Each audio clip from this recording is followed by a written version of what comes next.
Salve, galerinha! Está começando mais um episódio de ETCast, o podcast da ETEX. O assunto de hoje é química, e vamos falar de dois ícones muito importantes e notórios, Svante Arrhenius e Amedeo Avogadro.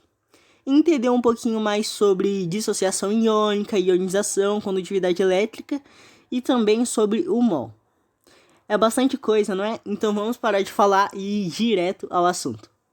Vamos começar falando de Svante Arrhenius.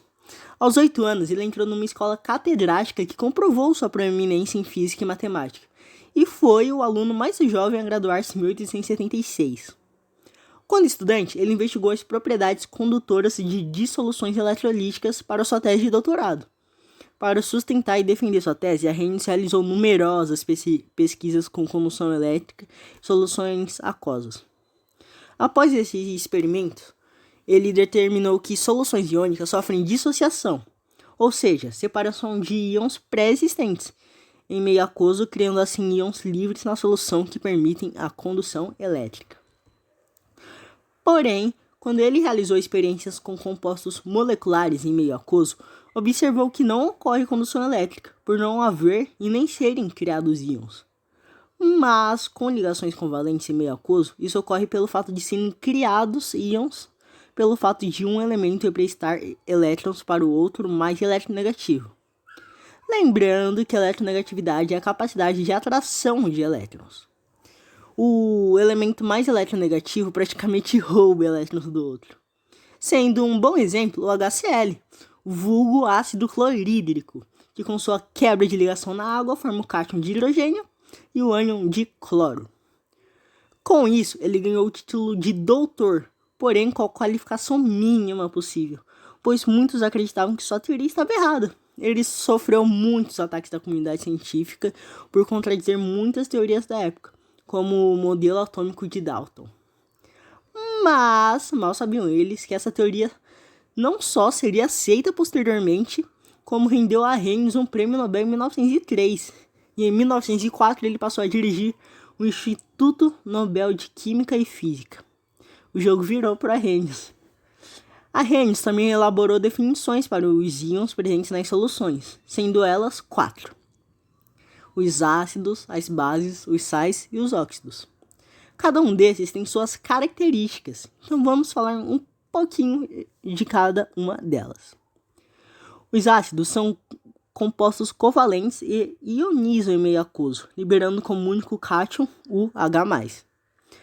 As bases já são diferentes dos ácidos, elas são compostos iônicos de cátions, muitas vezes esses sendo de metais, que em meio aquoso sofrem dissociação em água liberando o H-, também conhecido como hidroxila. Os sais são compostos iônicos que apresentam no mínimo um ânion diferente da hidroxila e um cátion diferente de H+. E ele pode ser obtido pela reação de um óxido e uma base. E dependendo do nível de pH, podem ser classificados em neutros, básicos e ácidos. Mas isso é um assunto para uma próxima aula.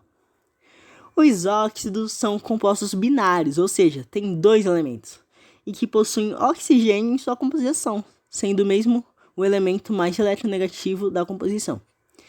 E de acordo com o ambiente, reagentes e reações, pode ser classificado em básico, ácido, neutro, anfótero e peróxido.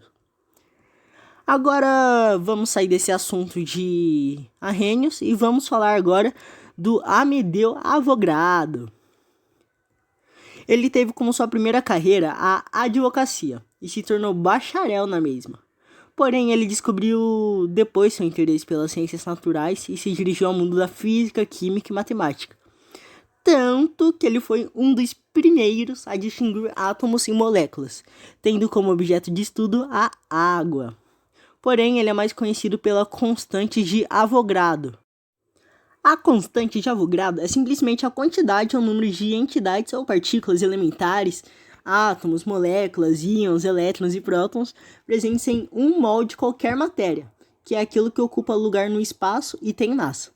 Ele propôs, a partir de seus estudos, que uma amostra de um elemento ou substância com massa em gramas numericamente igual à sua massa atômica apresentaria sempre o mesmo número de entidades ou partículas e com isso podemos determinar com certa precisão o número de entidades presentes no meio.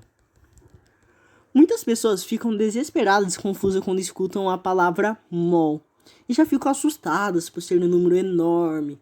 Porém, ele não é nada além de um nome de uma certa quantidade de algo, assim como a centena é a quantidade de 100 vezes alguma coisa.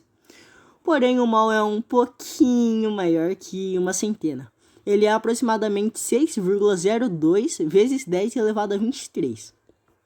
Galera, eu espero que tenham entendido o conteúdo e se quiserem mais um reforço, vão ver a videoaula do Gabriel Henrique, que conta com auxílio de imagens e exercícios. E está sensacional.